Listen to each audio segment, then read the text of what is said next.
Okay, so we're diving deep today into some information about the Ex-Servicemen Contributory Health Services, or ECHS. Right. And really, we want to kind of cut through all the complexities and just really understand what's happening Yeah. with ECHS and, why should we care?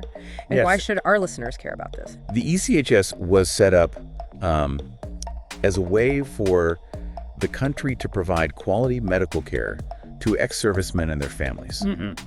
It's a way of saying thank you to the people who've served the nation. Right. And it's run by the Ministry of Defense, and it works through a network of private hospitals. Okay. And these are called impaneled hospitals, meaning they have an official agreement with ECHS. Got it. As well as ECHS polyclinics. Okay. And military hospitals themselves. So it's a system built on this, this promise, this gratitude for service. Yeah. But the information that you've brought us points to a real problem. Absolutely. So what is the core issue that you want us to understand today? The core issue is that ECHS is currently facing a really serious financial and administrative crisis. Right. It's not just a small thing. Got it. It's a really deep and troubling situation. Right. And it's having a big impact on the veterans who depend on it. Right. So the big question we need to answer for you today is, how did a system that was set up with such a vital and honorable mission end up like this? Okay, so let's start by digging into this financial crisis. Right. What do the numbers tell us?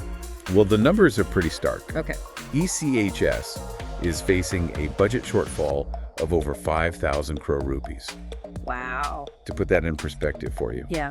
That's something like the entire budget allocated for a major national infrastructure project. Wow. That's just to show you the huge scale of the underfunding. So it's not a small amount of money that's missing. No, it's not a small amount of money at all. Right. And what's even more worrying Yeah. is that the funding has been inconsistent and inadequate since September of last year. So it's not just that they're short of money this year. It's been going on for a while. Okay. And this creates a lot of instability, for anybody who's relying on this. Absolutely. You also mention a comparison with another government health scheme. Yeah. And you felt this comparison was important for us to understand. So can you tell us about that? Yeah, so the Central Government Health Scheme, or CGHS, Okay. that's the healthcare scheme for civilian government employees. Got it. And they receive adequate and timely funding. Okay. And this is despite the fact that, on average, Yeah. CGHS actually spends more per person than ECHS. Wow. So you have this situation where the healthcare for veterans is struggling for money, Yeah. while the scheme for civilian employees, which costs more, Right. is properly funded. It makes you wonder about the priorities. It does raise some serious questions Yeah. about how these two schemes are being prioritized within the ministry. Right. So how does this financial strain, this lack of funding, how does that actually impact the veterans and their families? Well, the impact is really significant and worrying Okay. because the medical bills aren't being paid. Hospitals are increasingly hesitant to treat ECHS beneficiaries. Okay. So you've got reports of hospitals reducing the ECHS services, and in some cases even stopping them completely Right. because of these unpaid bills. And this isn't just, for minor ailments. We're talking serious medical needs. That's exactly right. Right. So What I see. veterans who need critical long-term care, Right. like cancer treatment or dialysis, they're being denied these life-saving services Wow. because the hospitals aren't being paid. That's, it's hard to even process the human cost of that. It really is. So can you paint us a picture of this unequal treatment? Okay, so there are these reports coming out Yeah. of unequal treatment happening at the impaneled hospitals. Okay. So you have ECHS beneficiaries Right. who go to the hospital and are told they can't be admitted because of unpaid bills. But at the same hospital, Yeah. patients covered under CGHS, All right. or the Employee State Insurance Scheme, or PSU schemes, they get admitted without any problems. So it's happening right there in the same space. Exactly. So you can imagine a veteran who's not well, Yeah. and they're with their family, Right. they're worried, Yeah. and they're told they can't get treatment Right. while they see other people being treated. The sense of humiliation must be immense. It is. Yeah. The sources talk about immense distress and humiliation Right. for veterans and their families. Yeah. It really damages their pride and dignity.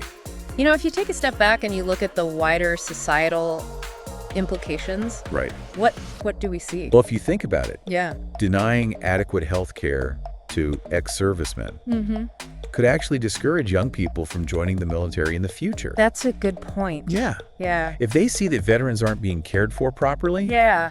they might think twice about enlisting. Yeah, it undermines the whole idea of service. Right. And duty to the country. Exactly. So this is a much bigger societal cost Absolutely. than just, the individual hardship. Yeah. Okay, so we've talked about the impact on the veterans. Right. But this is also impacting healthcare providers, right? It is. So what's happening on their side of things? So the hospitals themselves are under a lot of strain Okay. because of these unpaid bills. Right. They're basically being forced to operate at a loss. Wow. And this has led to some hospitals leaving the ECHS network. Right. And there's a worry that more will follow.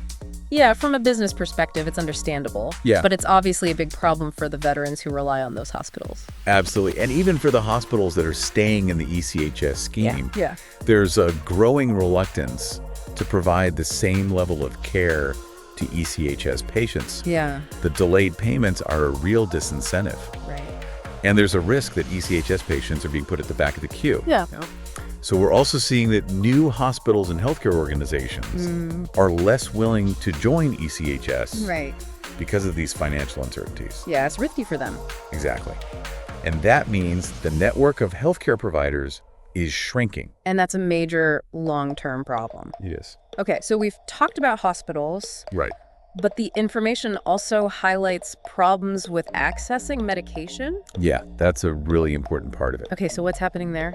So there's this growing shortage of essential medications, Oh, okay. including expensive drugs for things like cancer. Right. And this shortage is happening in ECHS polyclinics and dispensaries. Oh, okay. So what happens is that veterans are often issued what are called non-availability certificates, Yeah. or NACs. Right. And this is basically an official acknowledgement from the ECHS that they don't have the medication in stock. Right. So the veteran then has to go out and buy the medicine themselves. Wow, and these are often really expensive medications. They are. And then what happens when they try to get reimbursed?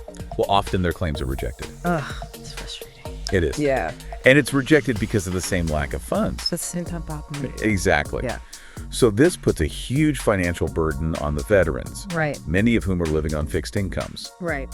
One suggestion that's been made Okay. is to involve more medicine suppliers, Okay. especially ones with strong networks beyond those currently serving CGHS.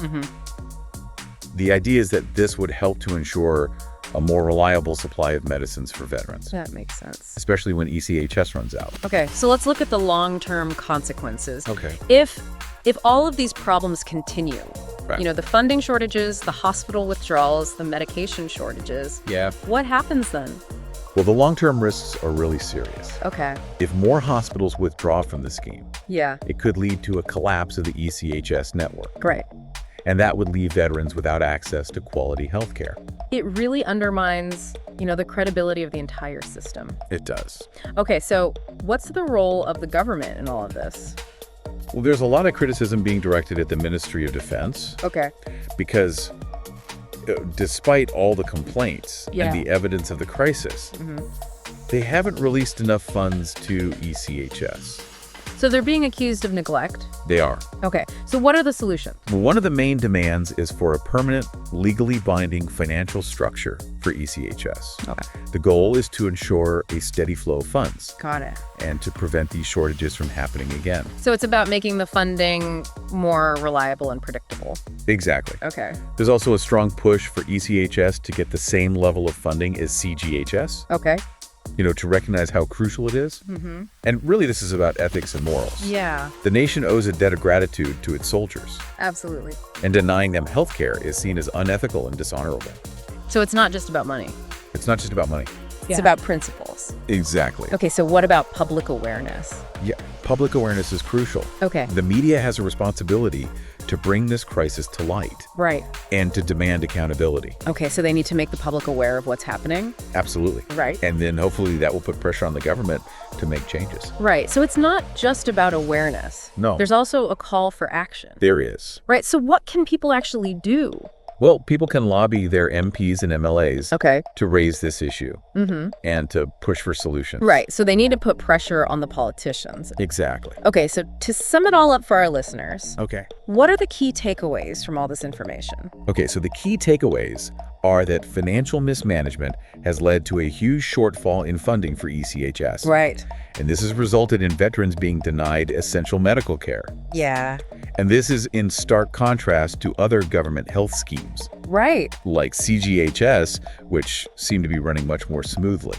Right. This lack of funding Yeah. is also causing hospitals to leave the ECHS network. And this puts the whole system at risk of collapse. So potentially leaving veterans without the health care that they were promised Exactly. and that they deserve. Yeah. Okay, so what are the most immediate and critical demands? Well, the most urgent thing is to release the over 5,000 crore rupees Okay. that's owed to the hospitals. Right. That needs to happen immediately. Okay. And then in the longer term, Yeah. we need legal changes Okay. to ensure that ECHS has stable and reliable funding. Right, so that this doesn't happen again. Exactly. Okay. And finally. And finally, the government needs to step in Yeah. to stop hospitals from discriminating against ECHS beneficiaries Right.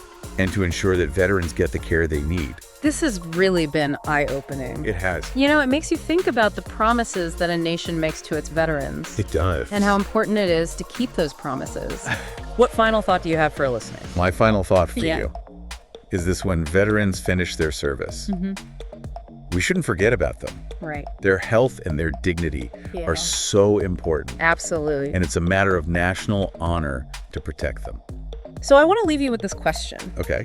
What does it say about a society when those who served are denied basic care?